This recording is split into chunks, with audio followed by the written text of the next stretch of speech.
హరీష్ రావు కేటీఆర్కు కాంగ్రెస్ నేత దంకి Dayakar strong counter ఇచ్చారు. రెండు రాష్ట్రాల మధ్య జల వివాదం సృష్టించాలని బీఆర్ఎస్ నేతలు ప్రయత్నిస్తున్నారని ఆరోపించారు. తెలుగు రాష్ట్రాల మధ్య చిచ్చు పెట్టి రాజకీయ లబ్ధి పొందాలని చూస్తున్నారని అన్నారు. మిగులు జలాలు నదులపై చర్చలు జరుగుతూనే ఉన్నాయని తెలిపారు.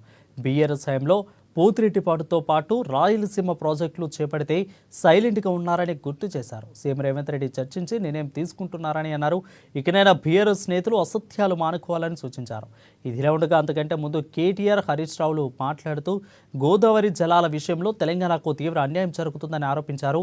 తెలంగాణకు అన్యాయం జరుగుతుంటే రేవంత్ రెడ్డి ప్రభుత్వం నిమ్మకు నీరెత్తినట్లు వ్యవహరిస్తుందని అన్నారు. సీఎం రేవంత్ రెడ్డికి ఏపీ ప్రభుత్వానికి ఆపడం చేత కాకుంటే అఖిల పక్షాన్ని తీసుకుపోవాలని డిమాండ్ చేశారు. ఇక లేకపోతే చంద్రబాబుకు రేవంత్ రెడ్డి గురు దక్షిణగా చెల్లిస్తున్నారని ప్రశ్నించారు. రాష్ట్ర హక్కులపై పోరాటం చేయాలని, తెలంగాణ అన్యాయం జరుగుతుంటే తాము చూస్తూ ఊరుకోమని కీలక వ్యాఖ్యలు చేశారు. తాజాగా బీఆర్ఎస్ నేతల వ్యాఖ్యలపై దంకి దయాకర్ స్పందించి కౌంటర్ ఇచ్చారు. కేటీఆర్కు రోజుకు ఒక సమస్య మీడియా కోసం రావడం అనేది విడ్డూరం. ఈరోజు పోలవరం నుంచి బనకచెర్లకు సంబంధించిన అంశంలో మొన్ననే కృష్ణా రివర్ బోర్డుకు సంబంధించి కానీ, గోదావరి రివర్ బోర్డు మేనేజ్మెంట్కి సంబంధించిన సమావేశాల్లో ఢిల్లీలో ఉత్తమ్ కుమార్ రెడ్డి గారు పాల్గొనడం జరిగింది. ఇంతవరకు ఎలాంటి అనుమతులు సిడబ్ల్యూసి నుంచి కానీ, ఎపెక్స్ కౌన్సిల్ నుంచి కానీ, గోదావరి కానీ లేదంటే కృష్ణా రివర్ బోర్డ్ మేనేజ్మెంట్ల నుంచి రాలే. కానీ అప్పుడే అదేదో జరిగిపోయినట్టు, తెలంగాణ ప్రభుత్వం ఏం చేస్తుంది అన్నట్టు ప్రశ్నలు సంధించడం అనేది అవివేకం.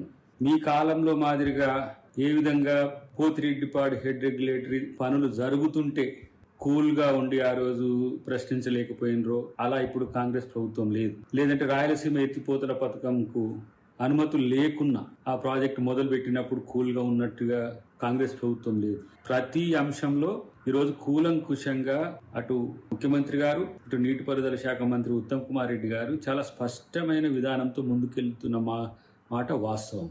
లేని జలజగడాలను తీసుకొచ్చి ఇరు రాష్ట్రాల మధ్యన మళ్లీ వైరుధ్యాలను పెంచే కుట్ర ఈరోజు బీఆర్ఎస్ చేస్తున్నది. అటువైపు జగన్ కు, ఇటువైపు మీకు ఏ విధంగా రాజకీయంగా ఉపయోగపడుతుందో ఆ అంశాలను తెరలేపుతున్నది.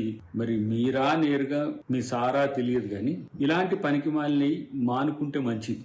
ఎవరు పర్యావరణ అనుమతులు ఇచ్చిండ్రు, ఎవరు నీటి వినియోగ అనుమతులు ఇచ్చిండ్రు?